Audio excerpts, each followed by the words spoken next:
गोंदियामध्ये उन्हाचा तडाखा वाढल्यामुळे वैनगंगा नदीतील पाणी पातळी खालावली। 22,000 नळधारकांना वैनगंगा नदी पात्रातून पुरवलं जातं पाणी।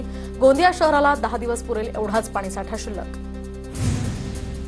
सांगली जिल्ह्यामध्ये पाण्याची कमतरता, जिल्ह्यातील अनेक तलाव आणि विहिरीतील पाण्याच्या पातळीत घट। चांदोली धरणामध्ये सुद्धा 41% पाणीसाठा शिल्लक।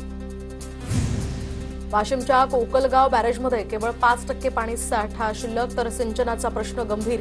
विहिरी कोरड्या पडत असल्यानं ग्रामस्थांना आता शेतीसोबतच पिण्याच्या पाण्यासाठी सुद्धा भटकंती करावी लागण्याची शक्यता। साताऱ्याच्या माण तालुक्यामध्ये झेडपीसीओंकडून पाणी टंचाईचा आढावा। सातारा जिल्ह्यातील 29 गावांमध्ये पिण्याच्या पाण्याचे टँकर सुरू। नाशिकच्या काही भागांमध्ये भीषण पाणी टंचाई। जिल्ह्यातील 40 गावं आणि 87 पाड्यांना 44 टँकरनं पाणी पुरवठा। नागरिकांनी पाणी जपून वापरण्याचंही आवाहन। बुलढाण्याच्या पिंपळगाव काळे या गावामध्ये भीषण पाणी टंचाई। पाणी टंचाईच्या निषेधार्थ ग्रामस्थांचं ग्रामपंचायत विरोधात आंदोलन। गावात 20 ते 25 दिवसांनंतर पाणी पुरवठा होत असल्यानं ग्रामस्थ संतप्त। रायगडच्या सुधागडमध्ये कमी दृष्टी असलेल्या निराधार वृद्धेची पाण्यासाठी जीवघेणी भटकंती। पाणी टंचाईचं हे विदारक वास्तव यामुळे समोर। रायगडच्या माणगावमध्ये तापमानाचा पारा 41 अंशांवर गेला। कडाक्याच्या उन्हामुळे नागरिक हैराण। उन्हाच्या तडाख्यात पाणी बॉटल विक्रेत्यांना अच्छे दिन।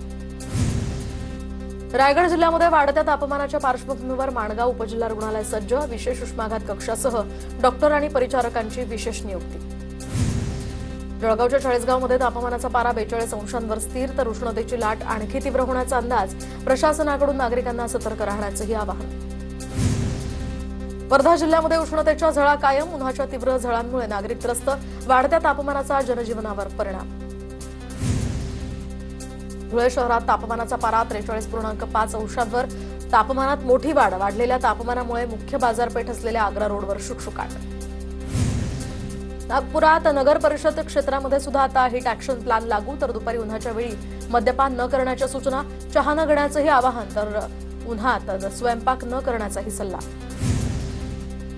नाशिक जिल्ह्याला हवामान विभागाकडून हीट वेव्हचा इशारा। नागरिकांनी दुपारी 11 ते 4 या वेळेमध्ये घराबाहेर पडणं टाळावं। जिल्हाधिकाऱ्यांचं आवाहन। नंदुरबार जिल्ह्यामध्ये उष्णतेचा कहर कायम। तापमान 42 अंशांवर, तर पुढील आठवड्यामध्ये तापमान 45 वर जाण्याचाही अंदाज। चंद्रपुरात तापमानाचा पारा वाढल्यामुळे जलतरण तलावांकडे सध्या ओढा। सकाळ आणि संध्याकाळ सत्रामध्ये सरावासाठी एकच गर्दी।